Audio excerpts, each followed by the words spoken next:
ऐसा लगता है कि यह मंदिर किसी भी क्षण गिर जाएगा।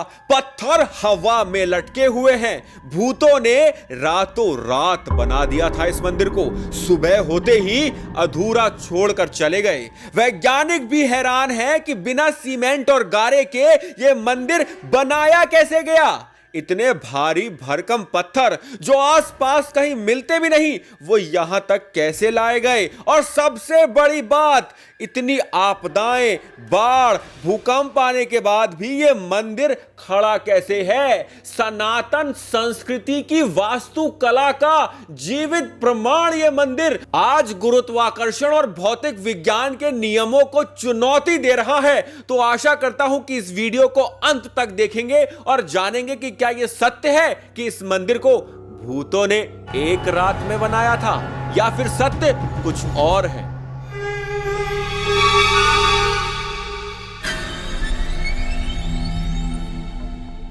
दोस्तों, आज मैं आपको जिस मंदिर के दर्शन कराने लाया हूं, सत्य तो यह है कि यह मंदिर किसी आश्चर्य या अजूबे से कम नहीं है। इस मंदिर को भले ही विश्व के 7 अजूबों में स्थान न मिला हो, परंतु सनातन संस्कृति के विज्ञान का यह मंदिर एक जीवित प्रमाण है। इस मंदिर के निर्माण को लेकर 3 मान्यताएं हैं और हम वो तीनों जानेंगे। पहली मान्यता स्थानीय लोगों में प्रचलित है कि इस मंदिर का निर्माण भूतों ने एक रात में किया था और सुबह होने पर इस मंदिर को अधूरा छोड़कर चले गए। और यह भी माना जाता है कि भूतों ने यह भगवान शिव के आदेश पर किया था।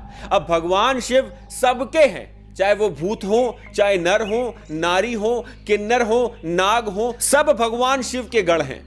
तो उनके आदेश पर कोई भी कुछ भी कर सकता है। वो हम सब के आराध्य हैं। पर इस मान्यता को बल मिलता है अधूरे नंदी के मंडप से और इस मंदिर के ऊबड़ खाबड़ स्वरूप से। ऐसा लगता है कि यह मंदिर किसी ने जल्दबाजी में बनाया है। तो संभव है कि इस कारण यह मान्यता प्रचलित हुई कि यह मंदिर भूतों ने एक रात में बनाया। यहां पर मंदिर में भगवान शिव तो विराजमान है शिवलिंग के रूप में, परंतु नंदी जी कहीं नहीं है आसपास। नंदी जी का मंडप है वो भी अधूरा। तो इसको बल मिलता है इस मंडप से और मंदिर के ऊबड़ खाबड़ स्वरूप से। तो क्या सच में यह मंदिर भूतों ने एक रात में बनाया था? इस रहस्य को जानने से पहले हमें यह जानना आवश्यक है कि क्या यह मंदिर सच में अधूरा है। तो पहले आप इस मंदिर के ऊपरी हिस्से को देखिए और समझने की कोशिश कीजिए। ये जो आप देख रहे हैं ना जालीदार पार्ट, इस मंदिर की ये फिनिशिंग है। असल में सचमुच में ये मंदिर की फिनिशिंग है। अब आप एक दूसरे मंदिर को देखिए। ये देख रहे हैं आप, दोनों एक से हैं, लगभग एक से हैं, परंतु एक में पूरी फिनिशिंग अर्थात समापन, परिष्कृत सामग्री का हिस्सा लगा हुआ है और दूसरे में हमारे जो भूतों वाला मंदिर है उसमें वो छोटा सा तो हिस्सा है पर पूरे मंदिर पे नहीं है। तो इसका मतलब यह होता है कि कभी ना कभी इस मंदिर का स्वरूप ऐसा रहा होगा, परंतु अब यह स्वरूप बदल गया, जो यह दर्शाता है कि यह मंदिर कभी ना कभी पूर्ण निर्मित होगा और सुसज्जित होगा। जैसा ये मैं आपको दूसरा वीडियो दिखा रहा हूं, जैसा ये मंदिर है, कभी ना कभी ये मंदिर भी वैसा रहा होगा। अब दूसरी चीज ये है कि मंदिर की दीवारों पर बहुत सारे देवी देवताओं की मूर्तियां बनी हैं। तो यदि भूतों ने इस मंदिर का निर्माण एक रात में किया था तो ऊपर से मंदिर ऊबड़ खाबड़ छोड़ दिया और नीचे से मंदिर इतना सुसज्जित क्यों बनाया? क्या इसका कारण यह है कि नीचे से मंदिर किसी और ने बनाया और मंदिर को पूरा करने के लिए फिर भूतों ने ऊपरी हिस्से का निर्माण किया हो? तो क्या यह संभव है कि भूतों ने ऊपरी हिस्सा बनाया हो? बताता हूं, पहले हम दूसरी मान्यता समझ लेते हैं।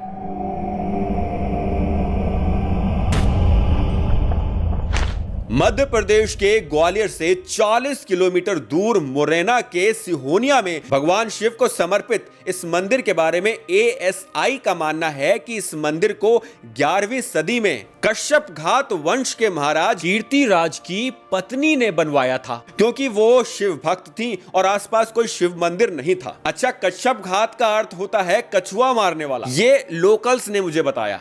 परंतु यह पूर्ण सत्य नहीं है। अभिलेख ये बताते हैं कि ग्वालियर नरवार के आसपास का प्रदेश कश्यप प्रदेश कहलाता था। उस समय कश्यप प्रदेश पर कश्यप नामक नागवंशी क्षत्रिय शासक का राज था। कछवाहों के पूर्वजों ने कश्यप को हराकर इस पूरे क्षेत्र को अपने कब्जे में ले लिया।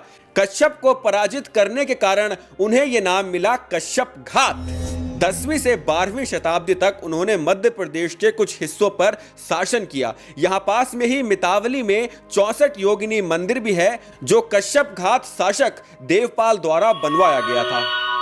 तो अब आते हैं ककनमठ मंदिर के नाम पर। इसके नाम को लेकर भी दो भिन्न मान्यताएं हैं। माना यह जाता है कि राजा कृतराज की पत्नी का नाम ककनवती था, तो इस मंदिर का नाम उनके नाम पर ककनमठ पड़ गया। और दूसरी मान्यता जो बहुत ही रोचक है वो ये है कि इस मंदिर को बनाने में सोने का उपयोग किया गया था। अत्यधिक मात्रा में सोने का उपयोग किया गया था। इसी वजह से पहले इस मंदिर का नाम था कनक मठ, अर्थात सोने का मंदिर, जो बाद में ककनमठ हो गया। दोस्तों मंदिर तो बहुत भव्य है। ऐसा लगता है कि इस मंदिर को ना 3 हिस्सों में बांटा गया है। एक पीठ जिस पे मैं खड़ा हूँ, जो एक चबूतरा बनाया गया है, फिर उस पर ये मंदिर बनाया गया है, फिर एक गुढ़ा मंडप, फिर मुख्य मंडप, और फिर ऊपरी हिस्सा जो है मंदिर का वो आपको दिखाई देगा यहाँ से। एक जो सबसे आश्चर्यचकित करने वाली बात है वो ये है कि पत्थर आपके सर के ऊपर टंगे हुए हैं, और पत्थरों के बीच में यहाँ अगर आप देखें, मैं आपको, और पत्थरों के बीच में यदि यहाँ मैं आपको दिखाता हूँ, यहाँ पर ना किसी प्रकार का सीमेंट लगा है ना गारा लगा है, और ये बस पत्थर एक दूसरे के ऊपर ऐसे इंटरलॉकिंग होता है ना, ऊपर का जो भार है, ये मंदिर का सबसे आपको ये निर्माण समझना होगा। मंदिर को ऐसे बनाया गया है कि बड़े बड़े पत्थर लाके अलाइन करके लगाए गए हैं, और फिर उसके ऊपर भारी पत्थर रखे गए हैं ताकि ये मंदिर का निचला हिस्सा हिले ना बिल्कुल भी। तो नीचे के पत्थर तो भारी हैं, ऊपर के पत्थर और भी भारी हैं, और फिर इनको ऐसे बनाया गया है कि ऊपर के पत्थर का दबाव नीचे वाले पत्थरों पर इस तरह से पड़ रहा है कि ये मंदिर हिलता नहीं है। हालांकि इस मंदिर की जो नींव है वो भी बहुत गहरी है। जो पीठ है जहाँ पर ये चबूतरा है वो काफ़ी बड़ा है, और उसकी जो नींव है वो बहुत गहरी है, लेकिन इस नींव के ऊपर जो पत्थर रखे हैं उनकी कोई नींव नहीं है, और वो एक दूसरे के ऊपर अपने भार से और ग्रेविटी के पुल से बस एक दूसरे के ऊपर किसी प्रकार खड़े हुए हैं। और ये एक इस पृथ्वी के सबसे बड़े आश्चर्यचकित करने वाले अजूबों में से एक है कि ये कैसे ये मंदिर आज भी खड़ा हुआ है। और ये आज का विज्ञान नहीं है, ये सोचिए 11वीं शताब्दी का विज्ञान। तब ना मॉडर्न टूल्स थे, ना इक्विपमेंट्स थे, तब कितना विज्ञान मतलब आगे डेवलप्ड था, कितना विज्ञान था हमारे सनातन की संस्कृति में, कि ऐसे मंदिर का निर्माण उस काल में किया गया था। जो आज भी यहाँ पर हमारी जो नई नई बिल्डिंग्स हैं वो तो 100 साल मैक्सिमम चलती हैं, ये 1000 से ऊपर साल हो गए इस मंदिर को, और ना तूफान, ना आंधी, ना भूकंप, ना बाढ़ कुछ बिगाड़ पाए इस मंदिर का।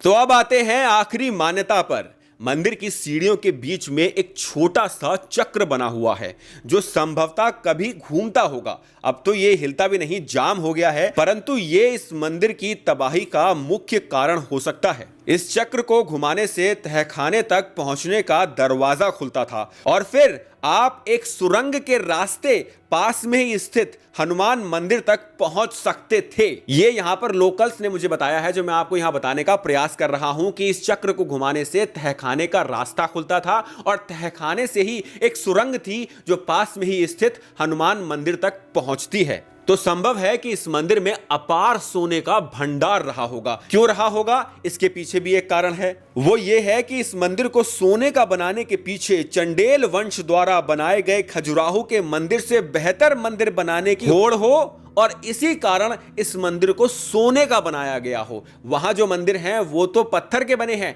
पर इस मंदिर को सोने का बनाया गया हो। मंदिर के गर्भगृह में प्राकृतिक रोशनी ऐसी है कि यहाँ कोई भी आर्टिफिशियल लाइटनिंग ना होते हुए भी मंदिर में गर्भगृह में जो शिवलिंग है, रोशनी सिर्फ उस पर ही पड़ती है। ये अपने आप में किसी अचंभे से कम नहीं है कि 10वीं 11वीं शताब्दी में ऐसे प्राकृतिक रोशनी को मोड़ा गया है कि प्राकृतिक रोशनी गर्भगृह में मात्र शिवलिंग पर पड़ती है, और पूरा अंधेरा अंधेरा है चारों ओर।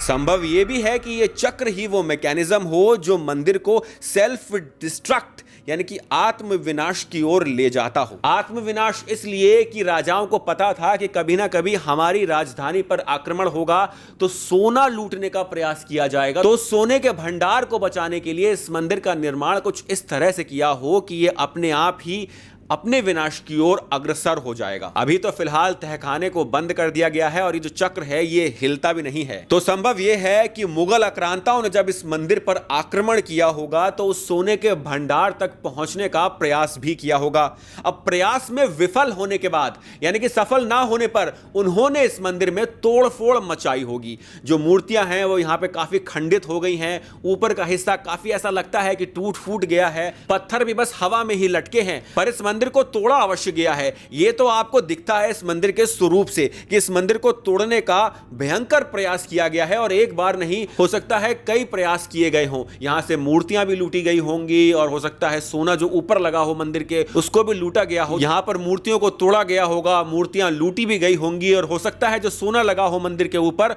उसको भी जब लूटा गया हो तो उसी कारण यह मंदिर टूट फूट गया हो। अब आप एक बात समझने की कोशिश कीजिए, हमारे मंदिर जो सनातन के हिंदू मंदिर हैं वो असल में एक पूरा इकोसिस्टम हुआ करते थे।